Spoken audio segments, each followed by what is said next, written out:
오늘 말씀은 사도행전 11장입니다. 1절부터 18절입니다.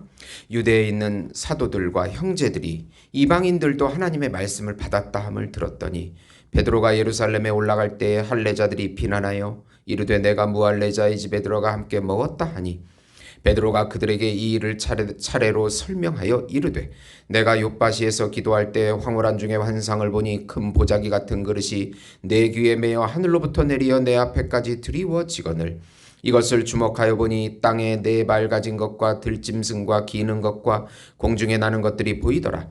또 들으니 소리 있어 내게 이르되 베드로야 일어나 잡아먹거라 하거늘 내가 이르되 주님 그럴 수 없나이다. 속되거나 깨끗하지 아니한 것은 결코 내 입에 들어간 일이 없나이다 하니 또 하늘로부터 두 번째 소리가 있어 내게 이르되 하나님이 깨끗하게 하신 것을 내가 속되다 하지 말라 하더라. 이런 일이 세 번 있은 후에 모든 것이 다시 하늘로 끌려 올라가더라. 마침 세 사람이 내가 유숙한 집 앞에 서 있으니 가이사랴에서 내게로 보낸 사람이라.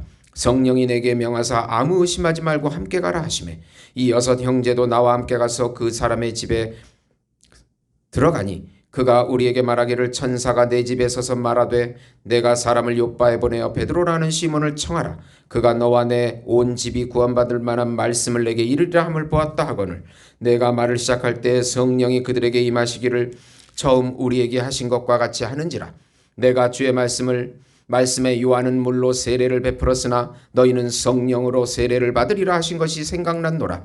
그런즉 하나님이 우리가 주 예수 그리스도를 믿을 때 주신 것과 같은 선물을 그들에게 주셨으니 내가 누구이기에 하나님을 능히 막겠느냐 하더라. 그들이 이 말을 듣고 잠잠하여 하나님께 영광을 돌려 이르되 그러면 하나님께서 이방인에게도 생명 얻는 회개를 주셨도다 하니라. 아멘. 베드로의 참 간증이라는 제목으로 은혜를 나누고자 합니다. 사도행전은 오순절 성령 이후에 사도들, 성령의 통치를 받는 사도들의 행적을 그린 역사서입니다. 특히 베드로와 바울의 행적을 그리고 있습니다. 성령을 통하여 사도들로 하여금 수많은 기적과 능력이 나타납니다. 그러면 당연히 수많은 간증이 나오게 되어 있습니다.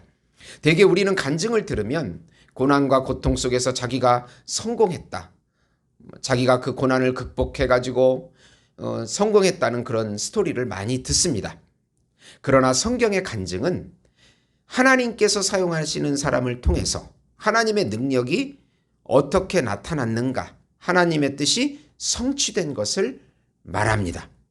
성령의 인도함을 받고 성령을 의지하여 살아갈 때 참 간증이 생기게 되고 하나님의 능력과 지혜로 능력을 맛보고 하나님을 찬양하게 만드는 것이 참 간증입니다. 참 간증은 반드시 간증자와 간증을 듣는 모두가 자기 생각이 깨지고 하나님의 능력을 보고 하나님의 뜻을 받아들이게 되고 하나님께 영광을 돌리는 특징이 나타나는 것입니다. 자신을 통하여 하나님이 나타나심을 그대로 전하는 참 간증을 하라. 우선 하나님의 능력이 자신의 삶 속에서 나타나는 구원받는 간증을 하라. 우리는 수많은 간증을 듣습니다. 간증은 자신이 잘된 것을 전하는 것이 아닙니다. 예수님이 자신을 통하여 나타난 것을 전하는 것입니다. 베드로는 예루살렘 교회의 유대인 기독교인들 앞에서 자신이 체험한 간증을 합니다. 욥바시에서 나타난 광주리 환상은 이방인도 거룩하다는 의미입니다. 가이사랴 이방인 고넬료에게 임한 하나님의 말씀은 이방인에게도 하나님이 나타나신 것입니다. 베드로가 말씀을 고넬료 집안 사람들에게 전할 때 성령이 임하십니다. 오순절에 유대인들이 받은 성령의 선물을 이방인들도 받았다고 고백합니다. 하나님이 하시는 일을 누가 막을 수 있냐고 베드로는 말합니다. 듣고 있는 유대인 예루살렘 교인들이 생명 얻는 회개를 이방인에게도 주셨다고 자기의 편견이 깨지며 고백을 하게 됩니다. 참 간증은 하나님의 구원의 사역이 나타난 것을 보고 들은 대로 전하는 것입니다. 그리고 하나님의 주권적인 구원의 역사를 그대로 말하고 선포하는 것입니다. 간증을 들은 사람들은 자신의 편견이 깨지고 하나님의 뜻을 받아들이는 믿음이 생기게 되는 것입니다. 두 번째로 하나님의 은혜와 하나님의 방식대로 교회가 세워짐을 인정하라. 이 말씀은 최초의 이방인 교회가 세워지는 과정을 보여줍니다. 이방인 고넬료의 회심과 함께 이제는 수리아 안디옥의 최초의 이방인 교회가 하나님의 은혜로 세워집니다. 스데반의 박해로 북쪽으로 흩어진 사람들이 구브로와 구레네에서 복음을 전하고 그 사람들이 또 더 북쪽으로 올라가서 수리아 지역의 안디옥이라는 곳에 헬라인에게 복음을 전하게 됩니다. 그래서 최초의 이방인 교회인 안디옥 교회가 세워집니다. 전적으로 하나님의 주권적인 역사입니다. 안디옥은 수리아 지역으로 지중해에서 약 32km 내륙에, 예루살렘에서는 북쪽으로 약 480km 거리에 위치해 있습니다. 안디옥에서부터 최초로 그리스도인이라는 말이 생겨납니다.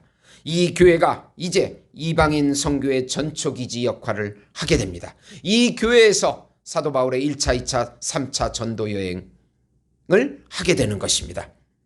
바나바가 예루살렘에서 파송되고 바나바는 사울과 함께 안디옥에서 1년간 이 교회를 세워갑니다. 교회는 사람이 아닌 하나님께서 일하십니다. 이방인에게 의도적으로 복음을 전하려고 했던 것은 아니었습니다. 박해가 일어나서 북쪽으로 가다가 이 교회가 하나님의 성령의 능력으로 헬라인들이 복음을 듣고 교회가 세워진 것입니다. 세 번째로 어려운 교회를 물질로 도와서 교회의 하나됨을 추구하라. 글라우디오 황제는 AD 41년에서 54년까지 로마를 통치했습니다.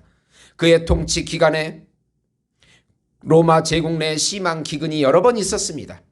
예루살렘에서 온 아가보라고 하는 예언자, 프로페타이라고 하는데 예루살렘의 흉년을 예언하게 됩니다. 이때 안디옥 교회가 바나바와 사울을 통하여 돕는 물질을 모금해서 보내게 됩니다. 이방인 교회가 이제는 예루살렘 교회를 돕는 일이 일어납니다. 물질을 나누는 사랑이 바로 하나됨입니다. 이방인 교회가 예루살렘 교회와 물질을 나눔으로 이제 한 교회와 한 형제가 되었다는 것을 보여주는 것입니다. 사도행전 4장 32절에 보면 믿는 무리가 한 마음과 한 뜻이 되어 모든 물건을 서로 통용하고 자기 재물을 조금이라도 자기 것이라 하는 이가 하나도 없더라고 말씀합니다. 교회는 예수님의 몸이기에 반드시 예수님의 형상과 모양인 생명과 사랑이 나타나게 되며 교회 간의 사랑으로 물질이 나누어지게 됩니다. 성령이 역사하면 인종 간의 차별이 무너지고 지역 간의 차별이 무너지고 빈부 간의 차별이 무너지고 남녀 간의 차별이 무너지고 노소의 차별이 무너지고 사랑으로 하나 되는 놀라운 삶이 성령을 통해서 사라지게 되는 것입니다. 물질도 나누어지게 되는 것입니다. 성령이 역사하면 물질을 나누지 않을 수가 없게 되는 것입니다. 사랑하는 성도 여러분, 어려울 때 우리보다 더 어려운 사람들이 있는가를 찾아보시고 물질을 나눔으로 기적을 체험하시는 참 간증을 말하시는 우리 성도 여러분이 되시기를 예수님의 이름으로 축원드립니다.